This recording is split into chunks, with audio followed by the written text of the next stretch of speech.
जैसे कि आपको याद होगा लास्ट एपिसोड के अंदर इस होंजो की यहाँ पे काफी बुरी तरीके से वाट लगाई गई थी। ओके, इधर काफका ने भी अपने टैलेंट का काफी अच्छे से इस्तेमाल करके कोर का पता लगाया था, इन योजोस को खत्म करने का आइडिया बताए थे और साथ ही साथ रिप्रोडक्टिव ऑर्गन्स की इन्फॉर्मेशन भी दी थी होशिना को। ठीक है ना, भले यहाँ पे मीना ने इस होंजो को खत्म कर दिया होता है, लेकिन उसके बाद भी यहाँ पे कई सारे योजोस होते हैं जो कि उसकी बॉडी में से झुंड में से बाहर निकल रहे होते हैं। वही दूसरी ओर इहारू और इचिकावा का सामना काइजू नंबर 9 से होता है, जो कि एक क्लीनिंग स्क्वाड का ही मेंबर होता है और वो इंसानी फॉर्म में होता है इस समय। ठीक है ना, और मेरे ख्याल से मैं ये बात पहले बोल चुका हूँ, लेकिन फिर से बोल देता हूँ कि यार इस एनिमे का जो इंट्रो सॉन्ग है ना, सच में काफी कमाल का लगता है मेरे को यार। सही में स्किप करने का मन नहीं करता, छोटा सा भी है और अच्छा भी है। इधर हमें क्लीनिंग स्क्वाड का सीन दिखाया जाता है, जो कि भाई इंतजार कर रहे होते हैं इस लड़ाई के खत्म होने का, क्योंकि ऑब्वियसली बात है इनको पहले से बुला के रख लिया गया है। वो पता लगे कि इनको अंदर जाने की इजाजत नहीं है अभी। ठीक है, टोक्यो और कानागावा से बुलाया गया है इस क्लीनअप कंपनी को। ये लोग पूछते हैं, बात करते हैं उस नए बंदे के बारे में, लेकिन उसका कोई अपडेट नहीं होता इनको। इहारू कहता है कि तुम्हें पता नहीं है क्या, ये जगह काफी ज्यादा खतरनाक है, जब तक हम इस जगह को क्लियर साबित ना करें तब तक यहाँ पे आना मना है, समझे। तो यार ये बंदा यहाँ पे एक उंगली से एक अटैक टाइप करता है, जिससे वो इहारू के दिल पे हमला करता है, लेकिन उसका निशाना चूक जाता है। और ये बंदा यही कहता है कि शायद वो इस इंसानी फॉर्म में अपने जो अटैक्स है वो इतना एक्यूरेटली नहीं कर पा रहा है। ठीक है, जिसके बाद यार ये बंदा अपने असली फॉर्म में आ जाता है, यानी कि काइजू नंबर 9 बन जाता है ये। ठीक है ना, इहारू पहचान जाता है कि यही है वो काइजू जिससे शिनोमिया का सामना हुआ था। ठीक है, तो काइजू नंबर 9 ये कहते हैं कि चलो मुझे खाली हाथ नहीं जाना पड़ेगा यहाँ से। तो इचिकावा इधर प्लेटून लीडर इकारुगा से कांटेक्ट करने की कोशिश करता है, लेकिन यहाँ पे काफी ज्यादा इंटरफेरेंस होती है, डिस्टर्बेंस होती है। तो काइजू नंबर 9 ये बताता है कि मैंने इस एरिया को पूरी दुनिया से काट दिया है एक तरीके से, मैं तुम्हारी इन टेक्नोलॉजी चीजों को समझ चुका हूँ और इससे मेरे को सच में काफी ज्यादा फायदा होगा। यहाँ पे वो अपनी उंगलियों से इन चीजों को शूट करता है, मुझे नहीं पता ये क्या है, बुलेट्स तो नहीं होंगे बेसिकली, जिससे कि ये इहारू और इचिकावा दोनों को ही काफी बुरी तरह से जख्मी कर देता है। काइजू नंबर 9 समझ जाता है कि इचिकावा उसके अटैक्स को इजीली देख पा रहा है, लेकिन ऐसा कैसे हो सकता है।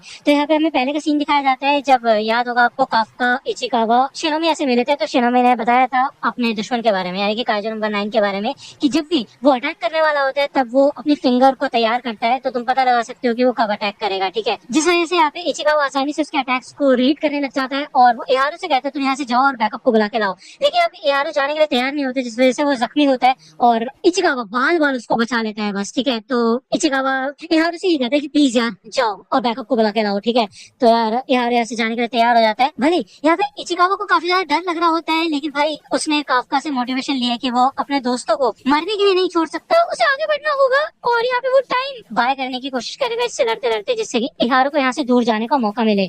यहाँ पे इचिकावा भले अपनी पूरी कोशिश करता है, भाई दूसरा इहारू जब यहाँ से भाग रहा होता है तो वो नीचे गिर जाता है और उसको याद आता है कि होशिना ने बताया था कि तुम एक समय पे आके एकदम रुक जाओगे। अक्सर ऐसा होता है कि 20-30% से ज्यादा ऊपर लोगों की पावर नहीं बढ़ पाती है, बस कुछ ही चंद लोग होते हैं जो कि इस लेवल से ऊपर निकल पाते हैं, लेकिन ऐसा नहीं है कि तुम्हारे अंदर पोटेंशियल नहीं है। तो यहाँ पे इहारू तकरीबन 2 हफ्तों से 20% पे स्टक हो चुका होता है, उसकी पावर नहीं बढ़ रही होती। और जिस दिन से उसने मीना को देखा है, मीना ने उसकी जान बचाई थी, तब से वो बस ताकतवर बनना चाहता था, लेकिन असली बात यह है कि अभी भी वो उसी लेवल पे है। और वही वो दूसरा और इचिकावा को देखता है तो वो कंटिन्यूसली आगे बढ़ते जा रहा है। ओके, इचिकावा यहाँ पे इस काइजू से लड़ने की कोशिश कर रहा होता है और ये काइजू समझ जाता है कि यार इचिकावा उसके अटैक्स को रीड कर पा रहा है, तो वो यहाँ पे अपने एक नए अटैक का इस्तेमाल करता है। वो यहाँ पे पीछे से 2 और हाथ निकाल लेता है अपने, और वो कहता है कि लगता है तुम इस अटैक से तो नहीं बच पाओगे। ओके, वो यहाँ पे इचिकावा के ऊपर हमला करने वाला होता है, लेकिन तभी इहारू इस अटैक से इचिकावा को बचा लेता है और इचिकावा कहते हैं कि तुम यहाँ पे क्यों आए इहारू। तो इहारू यहाँ पे अपने आप से यही कहता है कि यार वो इचिकावा से नफरत नहीं करता, वो खुद से नफरत करता है,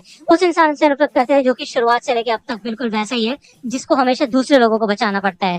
तो यार इसलिए वो यहाँ पे इचिकावा के लिए आया होता है। ओके, तो यहाँ पे उसे मरने के लिए नहीं छोड़ सकता। तो काइजू नंबर 9 कहता है कि तो तुम चाहते थे ये यहाँ से बच के भाग जाए, देखो मेरे को तो यहाँ पे कोई भी जिंदा और मुर्दा चीज मुझसे बच के नहीं जा सकती, समझे। तो इहारू कहता है सुन लिया ना तुमने, तो चलो फिर इससे लड़ना ही होगा और कोई चारा नहीं है, हम दोनों मिलकर इसको हराएंगे। रेनो, मैं तुम्हारे लिए ओपनिंग क्रिएट करूंगा और तुम अपनी पूरी जी जान से उसको मारना। ठीक है, तो यहाँ पे इहारू होता है पीछे, वो अपनी गन्स तैयार करता है और एक काफी यूनिक बुलेट का इस्तेमाल करता है, जो कि एक कंडक्टर बुलेट होती है, जिससे कि काइजू नंबर 9 थोड़ा कंफ्यूज हो जाता है। इसका फायदा उठा के इचिकावा आगे आता है और वो अपनी मैक्सिमम कॉम्बैट पावर का इस्तेमाल करता है और भगवान से ये प्रे करता है कि बस एक चांस, बस एक बार के लिए उसको शिनोमिया और कैप्टन आशिरो से ज्यादा ताकत दी जाए। और यहाँ पे सच में वो काफी कमाल की कॉम्बैट पावर अनलीश करता है और यहाँ पे धज्जिया से उड़ा देता है, वो धुआं धुआं हो जाता है। लेकिन हमें दिखाया जाता है यहाँ पे इन जो काइजूस की लास्ट टाइप होती है, कॉप्स होता है बेसिकली। यहाँ पे काइजू नंबर 9 ने अपने आसपास इन कॉप्स को बिछा लिया होता है एक तरीके से बैरियर की तरह। ठीक है, जिसके बाद यहाँ पे इस कॉप्स के अंदर अंदर से बाहर निकलता है काइजू नंबर 9 और भाई वाट लगा देता है इचिकावा की, ठीक है। वही दूसरी ओर इकारुगा होशिरा को कांटेक्ट करके बताता है कि हमारा कांटेक्ट इहारो और इचिकावा से टूट चुका है और ना ही हमें उनके वाइटर्स के बारे में कोई इन्फॉर्मेशन है, हमें पता नहीं है वो कहाँ पे है। तो ये बात काफका सुन लेता है और हमें दिखाया जाता है कि इन मरी हुई बॉडीज के अंदर से कुछ कुछ निकलने लग जाता है अजीब सा, ठीक है। ये चीज ये लोग नोटिस भी करते हैं। तभी यहाँ पे किकोरू भी आ जाती है और किकोरू समझ जाती है कि यहाँ पे काइजू नंबर 9 आ चुका है। बेसिकली ये दोनों ही समझ जाते हैं, ठीक है। वही दूसरी ओर हमें दिखाया जाता है कि इचिकावा बुरी तरह से जख्मी हो चुका होता है, उसकी पूरी बॉडी जल रही होती है और बहुत खून निकल रहा होता है उसकी बॉडी से, लेकिन वो फिर भी यहाँ पे उठने की कोशिश करता है और वो कहता है कि जब तक वो जिंदा है तब तक ये बैटल खत्म नहीं होगी। तो यार काइजू नंबर 9 काफी चिढ़ जाता है और वो कहता है ऐसा लगता है कि इंसान की हरकतों को रोकने का और कोई चारा नहीं है बजाय उसको जान से मारने के। तो जब यहाँ पे इचिकावा के ऊपर अटैक करने वाला होता है तो उसको बचाने के लिए इधर इहारो कवर करने की कोशिश करता है, काफी सारी बुलेट्स वो फायर करता है, लेकिन यहाँ पे वो भी फेल हो जाता है और काइजू नंबर 9 उसको भी नीचे गिरा देता है। और यहाँ पे काइजू नंबर 9 आके 4-5 बुलेट्स मारता है भाई इचिकावा के ऊपर, जो कि थोड़ा सा हिल रहा होता है अभी। इधर इहारो भाई हिम्मत करता है आगे बढ़ने की, बंदूक उठाने की। वो सोचता है कि उसका कॉमरेड उसकी आंखों के सामने जख्मी हो रहा है और वो यहाँ पे उसको रोकने के लिए कुछ भी नहीं कर पा रहा उसको बचाने के लिए, ठीक है। भले उसको नफरत हो रही है ये बात बोलते हुए, लेकिन उसे पता है कि इचिकावा बहुत ज्यादा ताकतवर है और वो एक दिन जरूर कैप्टन बनेगा, तो यहाँ पे वो ये सब खत्म नहीं होने दे सकता। तो इहारो का यार काफी अच्छा खासा कैरेक्टर डेवलपमेंट हुआ होता है। वो गन उठा लेता है, लेकिन हमें दिखाया जाता है कि उसकी गन पूरी तरह से डैमेज हो चुकी होती है। इहारो इधर भगवान से, डीमन डेविल जिससे भी मदद मांगता है, कोशिश करता है भाई कोई तो आए बचाने के लिए, ठीक है। तभी यहाँ पे हमें दिखाया जाता है काइजू नंबर 9 के पीछे से भाई हमारा काइजू नंबर 8 आ जाता है, मतलब काफका आ जाता है, जो कि एक ही पंच में यहाँ पे इस बंदे को उड़ा देता है।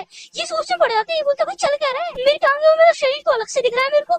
ओ हाँ, मेरी गर्दन ही लगता है अलग हो चुकी है। तो भाई इसमें तो होश उड़ चुके होते हैं और काफका देख लेता है कि यहाँ पे इचिकावा बुरी तरह से जख्मी है।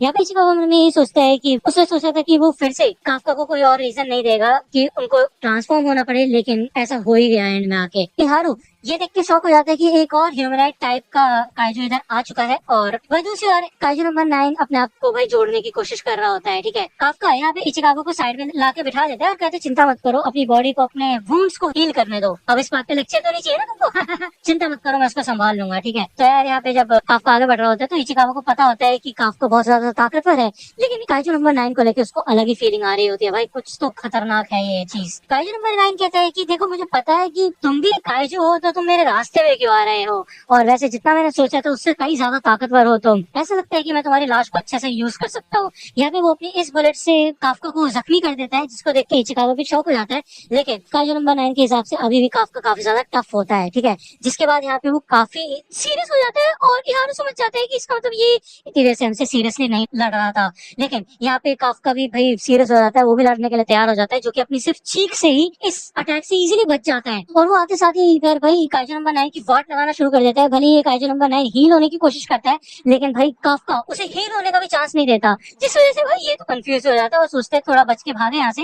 लेकिन इतने में काफका उसके कोर का पता लगा लेता है और भाई कहता है कि अब तुम संभल जाओ, क्योंकि अब मैं तुम्हारे कोर की वाट लगाने वाला हूँ। यहाँ पे वो भाई इतना तगड़ा अटैक करता है ना, ये काइजू नंबर 9 उड़ता हुआ जाता है, इसकी बॉडी फट जाती है भाई, इसका कोर एक्सपोज हो जाता है पूरी तरह से। यहाँ पे काफका आ चुका होता है इसके कोर को खत्म करने के लिए, लेकिन इकारो का प्लेटून के 2 बंदे यहाँ पे आ चुके होते हैं और ये लोग कहते हैं कि हमें एक ह्यूमनाइड काइजू दिखा है, जो कि बिल्कुल काइजू नंबर 8 जैसा दिख रहा है। वही दूसरी ओर हमें शिनोमे का सीन दिखाया जाता है, जो कि इस योजू से लड़ रही होती है और वो समझ जाती है इसकी वीकनेस, और यहाँ पे एक साइन बोर्ड से वो इसको चीर के रख देती है, ठीक है। वो कहती है कि वो कितनी दूर गया होगा। तो यहाँ पे हमें पहले का सीन दिखाया जाता है जब ये दोनों यहाँ पे इचिकावा को ढूंढने की बात कर रहे होते हैं और काफका ट्रांसफॉर्म होकर यहाँ से निकल जाता है। तो शिनोमे यही सोच रही होती है कि ये लोग गए कहाँ होंगे। तभी इकारो का प्लेटून का जो अनाउंसमेंट होती है कि उनको सेक्टर फोक्सट्रॉट में एक ह्यूमनाइड काइजू मिला है, ठीक है। तो ये देख के शिनोमे समझ जाती है कि वो और कोई नहीं बल्कि काफका है, ओके। इतने टाइम में भाई काइजू नंबर 9 इजीली हील हो जाता है पूरी तरह से और वो कहता है कि अब मुझे समझ आ गया तुम किस तरीके से काम करते हो, अगली बार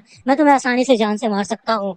तो यार यहाँ पे वो इन दोनों प्लेटून मेंबर्स के ऊपर हमला करता है, लेकिन काफका उन दोनों को ही बचा लेता है और काइजू नंबर 9 इधर से भाग जाता है। अब ऑब्वियसली बात है उसको भी यहाँ से भागना होगा, तो यहाँ पे वो जमीन पे मुक्का मार के धूल धूल कर देता है और दूर भाग जाता है। उसे लगता है वो बच चुका है। एनीवे यहाँ पे इचिकावा और इहारो को बचाने के लिए ये लोग पहुंच चुके होते हैं, तो कोई चिंता वाली बात नहीं है। एक गली के अंदर से काफका जा रहा होता है, अब ऑब्वियसली बात है वो भी जख्मी हुआ है इधर। तभी पीछे से होशिना आ जाता है, वो यहाँ पे लोगों को रिपोर्ट कर देता है और इधर वो फाइनली इस काइजू को खत्म करने के लिए आगे बढ़ता है। अब ऑब्वियसली बात है यहाँ पे यार काफका अपने आप को बचाने की की कोशिश करता है। उसको याद होता है कि कैसे होशिना ने पहले बताया था कि वो क्लोज रेंज अटैक में और छोटे काइजोस के साथ लड़ने में काफी ज्यादा एक्सपर्ट है और आसानी से उनसे निपट सकता है। इसका मतलब ये है कि वो सही बोल रहा था, उसके अंदर काफी ज्यादा एक्सपीरियंस है। इधर होशिना को देख के वो यही कहते हैं कि पहले वैसे हमेशा उसके चेहरे पे एक अजीब सी स्माइल रहती थी, लेकिन अब वो सीरियस हो गया है। तो ऐसा लगता है वाइस कैप्टन होशिना जब वो काइजू उसको मार रहा होता है तो यहाँ पे होशिना अपने लिमिटर को रिमूव करने की परमिशन मांगता है। परमिशन ग्रांट कर दी जाती है और वो अपनी कॉम्बैट पावर अनलीश करता है, जो कि होती है 92% भाई साहब।